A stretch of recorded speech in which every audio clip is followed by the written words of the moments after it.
19 octobre 2025, le peuple d'Afrique recevait nos salutations. Quand c'est bon, souvent il faut savoir dire que c'est bon. Nous avions tout en dit et je continue de l'affirmer. Nous ne sommes pas dans des trucs de personnes. Ce n'est pas la tête de telle personne me plaît ou bien je déteste telle personne, non. Nous, ce sont les actes. Qu'est-ce que vous posez comme acte? Surtout quand vous êtes à un certain niveau de responsabilité. Quand c'est l'essor de plusieurs Africains qui est entre vos mains. C'est ce qui peut nous mettre mal à l'aise ou c'est ce qui peut nous conforter de vouloir soutenir, accompagner toutes les bonnes actions et conseiller si nous voyons que ça ne va pas souvent dans l'essence. Parce qu'on peut être un bon panafricain, un bon patriote, mais souvent commettre certaines erreurs. C'est possible. L'être humain, là, tout être humain qui respire, qui boit de l'eau, est appelé à commettre certaines erreurs. Mais ce n'est pas forcément dit que la personne veut trahir. Non. Donc il y a de ces dirigeants, souvent de l'AES, ou d'autres dirigeants réellement engagés pour leur pays, qui souvent peuvent poser des actes que nous autres, nous pouvons ne pas comprendre. Mais tout comme il y a des dirigeants aussi qui ont décidé publiquement, ouvertement, d'être vassalisés aux impérialistes. C'est ce que nous déplorons. Quand je dis quand c'est bon, il faut savoir apprécier. Le président actuel, le président en exercice du Bénin, Patrice Talon, vous le savez, je n'ai jamais fait de cadeau à ce président, que je salue d'ailleurs au passage. Mais sa décision de ne plus se représenter, au moins permettez-moi de saluer cette décision. Sa politique interne, je ne vis pas au Bénin, c'est aux Béninois de le savoir. Qu'est-ce qu'il a fait de positif, qu'est-ce qu'il a fait qui n'a pas marché. C'est aux Béninois d'expliquer réellement si ça va ou si ça ne va pas. Moi, je ne suis pas à ce niveau, je ne vis pas au Bénin. Mais nous, par contre, là où nous pouvons les juger, c'est par rapport à sa politique africaine, sa politique internationale. Et là, il a eu à prendre beaucoup de décisions que nous n'avions jamais approuvées. Ça, vous le savez. Il a eu à commettre beaucoup d'erreurs. Par exemple, ou même de fautes. Quand il décide de dire qu'il y aurait intervention, même si c'est dans le cas de la CEDEAO au Niger, c'était trop osé quand on tient compte de la proximité entre les deux pays. Le Mali et le Sénégal, par exemple, c'est deux pays qui font frontière. Le Mali et la Côte d'Ivoire, malgré le comportement de Ouattara, malgré le comportement autrefois de Macky Sall, ils ne sont pas permis de dire certaines choses directement. Ils ont agi sans doute en sous-main et autres, d'accord. La même chose, c'est Ouattara qui a fait cette déclaration, parce que peut-être il n'y a pas une frontière directe avec la Côte d'Ivoire. On peut comprendre. Mais le Bénin est un pays qui a une frontière directe avec le Niger. Et je n'ai jamais compris pourquoi il devait exposer les deux peuples. Sont par beaucoup d'endroits des peuples frères. Il y a des gens qui ont leurs parents de part et d'autre des frontières. Donc il y a de ces discours, ce n'est pas à lui de les dire. Regardez seulement le Nigeria, qui a eu des discours beaucoup plus mesurés, compte tenu du fait qu'il y a le peuple Hausa des deux côtés des frontières. Des gens qui se marient, qui se côtoient, qui se fréquentent. Et il y a des militaires Hausa au Niger, des militaires Hausa au Nigeria, vous n'allez pas leur demander de se faire la guerre. Quand on est deux pays, il y a des discours, il y a des choses qu'il faut savoir contrôler. M. Ouattara, nous frappons dire sur lui parce qu'il n'a pas le comportement de mon voisin. Et Patrice Talon, je n'ai jamais compris pourquoi il avait commis de telles erreurs stratégiques. Et je comprends qu'après, il a voulu revenir sur ce qu'il avait fait, mais c'était trop tard. Vous savez, il y a de ces choses-là qui font mal, qui font très très mal. Un voisin direct qui pouvait dire « Ah non, calmez-vous. Écoutez, nous comprenons qu'il y a eu ça. Mais ça reste un voisin direct, ça reste un frère. » Et CEDEAO, nous vous demandons, attendez, nous allons d'abord parler à nos frères et nous allons vous revenir. C'est comme ça que lui devait se comporter. Et ne pas dire tout de suite qu'on peut aller jusqu'à une intervention militaire. Mais tu me menaces de m'agresser militairement. Et là, ça ne va pas fonctionner longtemps. Si j'ai déploré quelque chose, chez Patrice Talon, c'est surtout ces faits. Cet état de fait, ça, j'ai beaucoup déploré ça. Mais au-delà de ça, ce qu'il vient de poser comme acte, ça reste un acte très fort. Quand il dit publiquement, il dit ouvertement qu'il ne fera pas un troisième mandat. Certes, les institutions du Bénin ne permettent pas sans doute, mais le fait même de le dire, nous savons, dans beaucoup de pays, les institutions ne permettent pas. Chez M. Alassane Draman Ouattara, Il avait dit tout au plus son 3e mandat. Aujourd'hui, il est dans une histoire de 4e mandat.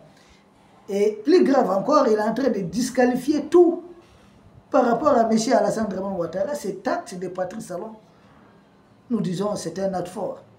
Bravo. Lui, il a 67 ans. Ouattara a 83 ans.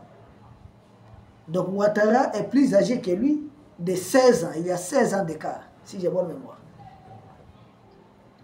Bon, à 16 ans d'écart, lui, il a eu au moins cette sagesse de se retirer. Parce qu'en Afrique, quand on est au pouvoir, généralement, on politise l'armée, on fait beaucoup de choses, on a le contrôle de tout. L'armée, je sais pas, la gendarmerie, la police, on contrôle tout. Les ministères de l'économie, tout. Donc des choses que les gens, certaines personnes, voilà, font de n'importe quoi pour vous faire plaisir. Ils pouvaient sans doute essayer de manipuler. Et ça allait faire beaucoup de dégâts. Regardez aujourd'hui M. Alassane Ouattara. Il y a eu combien de morts? Déjà, il y a eu combien de morts? Hier, quand j'ai avancé les chiffres de plus de 200 arrêtés, certains me parlent de plus de 700 arrêtés. Et c'est des jeunes, ce ne sont pas des vieux. Des braves valides, on arrête plus de 700 pour des pays sous-développés. Juste parce qu'un vieux de 83 ans veut un 4e mandat. Mais attendez, ça ne passe pas comme ça. C'est une déception. C'est une déception. Par rapport à Ouattara, moi j'ai dit bravo au moins au président Patrice Talon pour cette décision. Quand c'est bon, c'est bon. Vous savez, moi je ne suis pas dans les trucs de personne. C'est qu'est-ce que vous posez comme acte. Si Patrice Talon avait joué à la tête dure, ça pouvait conduire à quoi? Un bain de sang. Peut-être il allait avoir, il allait perdre, mais après, on aurait perdu déjà combien de jeunes? Chacun de ces jeunes-là compte pour l'avenir de ce pays. C'est pourquoi je dis quand c'est bon, il faut savoir encourager. Macky Sall, qui voulait jouer la tête dure jusqu'à la dernière minute, il y a eu combien de morts? On parle de 60 morts, officiellement. 60 morts officiellement. Combien de jeunes ont connu la prison? Il y a eu combien de blessés? Il a même armé une frange de la population contre le reste du peuple. Parce que ce sont les nervis de Macky Sall qui tiraient. Et à présent, personne n'a jamais répondu de ces crimes. Personne. Et j'ai tout le temps interpellé les autorités du Sénégal sur ces points. Il faudrait chaque fois rappeler.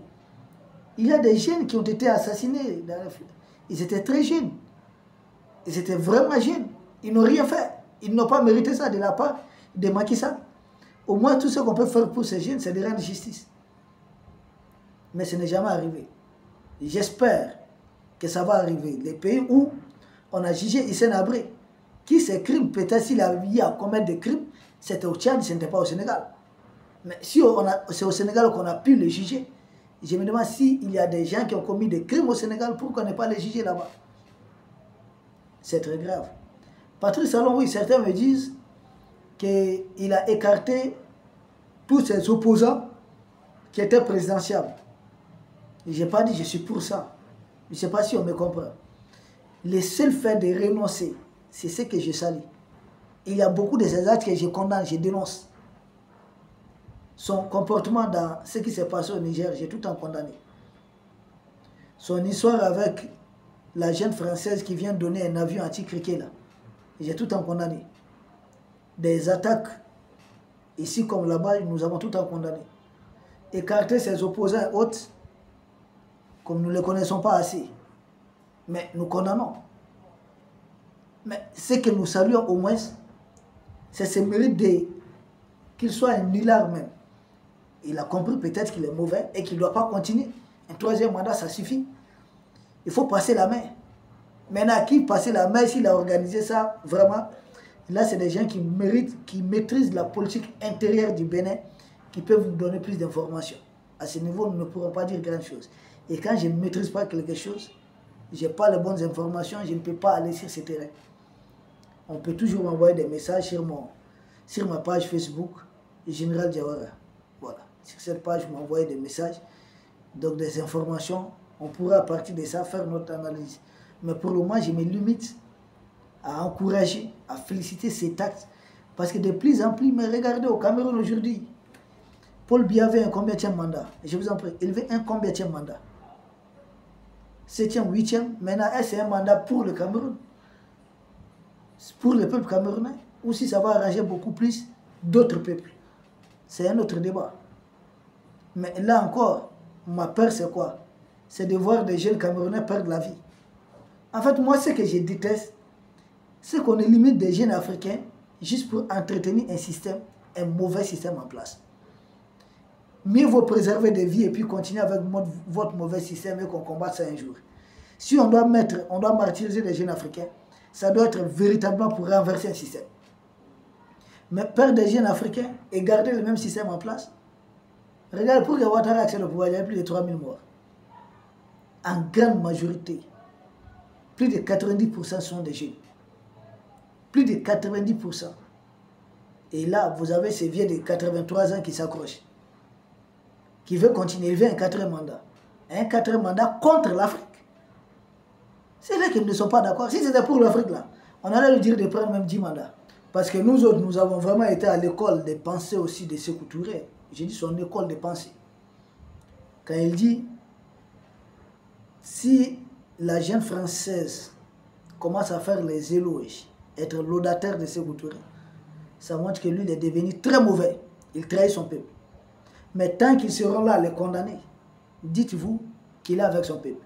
C'est-à-dire quand la jeune française commence à parler bien de vous, c'est parce que vous faites du bien à la jeune française et du mal à votre peuple.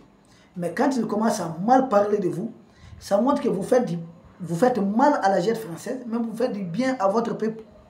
C'est pas compliqué, c'est pas difficile de comprendre. Quand nous voyons certains dirigeants en Afrique qui, pas que les 7 mandats de Paul Biya, mais regardez Denis Sassou Nguesso, il est là-bas depuis quelle année?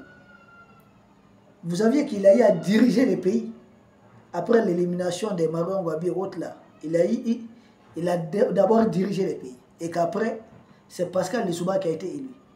Mais pourquoi il a combattu Pascal Lissouba? Parce que ce dernier avait demandé à la jeune française l'argent du pétrole pour le Congo.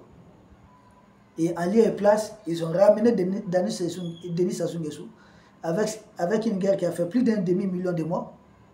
Ça dit plus de demi-million de morts. Et résultat, ils ont gardé la main sur leur pétrole. Plus de 500 000 morts. On ne parle pas du nombre de blessés pour un pays qui ne valait même pas, je sais pas, 6 millions d'habitants. Mais c'est un carnage. C'est plus grave si on compare à ce qui s'est passé de la bande de Gaza. Ce qui s'est passé au Congo est beaucoup plus grave. C'est à peu près 1/6 de la population qui a trouvé la mort. Et si on compte un nombre de blessés, c'est à peu près les quarts de la population. Donc tout le monde a senti ça d'une manière ou d'une autre. Mais c'est des gens qu'on présente comme des grands démocrates. Parce qu'ils font les intérêts des impérialistes. Et tant que Paul Kagame va continuer à piller la RD Congo à travers ses miliciens, ses terreurs, M23 et autres, il va s'éterniser au pouvoir. Vous savez, il est là-bas depuis les années 1994, vice-président 2000 confirmé. Et jusque-là, il est toujours aux affaires. Et ils sont présentés comme des grands démocrates. Et ils sont nombreux. Celui du Gabon, Omar Bongo, lui, il est mort même au pouvoir. Oufou était mort au pouvoir. Tant que les intérêts de la jeune française sont garantis, vous pouvez mourir au pouvoir. Vous pouvez faire 7 mandats, 8 mandats. Mais si vous êtes contre les intérêts de la jeune française, même étant élu, on va vous faire de vous ce qu'on a fait à Pascal Lissouba. Dès votre premier mandat, ils vont vous enlever. Ah oui, oui. Mais des présidents du Mali qui ont été vincus ont été élus, non? Pourquoi la jeune française a créé cette crise pendant qu'ils étaient élus? Et je parle de son excellent père, son âme, Amadou Toumani Touré. Il a été élu. Ibeka a été élu, non? Mais pourquoi ils ont provoqué tout? Voilà. Parce que si leurs intérêts, ils ne voient pas correctement leurs intérêts avec vous, c'est comme ça qu'ils vont procéder. Sinon, Blaise est éternisé jusqu'à 2014. Ah oui, mais Roch Marc Christian Kaboré du Burkina, il a été élu, non? Et pourquoi ils ont envoyé des terroristes là, affaiblir son pouvoir jusqu'à aboutir à un coup d'État? Qu'est-ce que Roch Marc Christian refusait un pays? Parce que la jeune française ne veut jamais une part, mais veut la totalité, l'entièreté de la chose. Et ça ne fonctionne pas comme ça. C'est comme le cas de l'Iran du Niger. Le Niger ne produisait rien comme électricité, énergie à base de l'uranium. Mais la jeune française, se pavaner avec ça. Donc on prend tout, on ne laisse rien aux Nigériens eux-mêmes. C'est quand on leur dit gagnant, ils disent qu'ils ne sont pas d'accord et ils veulent la totalité. Ou bien ils veulent 90%, ils vont nous donner 10%, on n'est pas d'accord. Bon, si vous avez un président qui avait sans doute peut-être l'opportunité, mais Embalo là, son mandat a pris fin, non? Il n'y a pas d'élection, mais il continue. La CEDEAO ne dit rien. Ouattara, la CEDEAO ne dit rien. Au moins si Patrice Talon s'engage à dire que lui, il ne veut pas continuer, il se retire. Au moins ça, j'ai salué ça par rapport au comportement de Ouattara, de Macky Sall, au comportement d'Embalo, qui est même hors mandat. C'est là que moi j'apprécie. C'est quand je dis, c'est pourquoi je dis quand c'est bon, c'est bon. Mais au-delà de ça, Patrice Talon, je condamne, opposé totalement à lui sur presque tous les autres volets. En Afrique, il a très mal géré les dossiers du Niger. Très très mal. Au sein de la CEDEAO, là encore ça ne va pas. Ses partenariats autres, ça ne va pas. Sa politique intérieure, ça sont nos frères du Bénin qui doivent évaluer. Mais ce que j'apprécie, je salue, c'est son comportement de ne pas vouloir sacrifier des vies africaines juste pour se maintenir au pouvoir. Au moins ça, j'ai dit bravo. Peuple d'Afrique, nous vous remercions et nous espérons vous retrouver demain pour un autre sujet au sommet de l'actualité. Merci.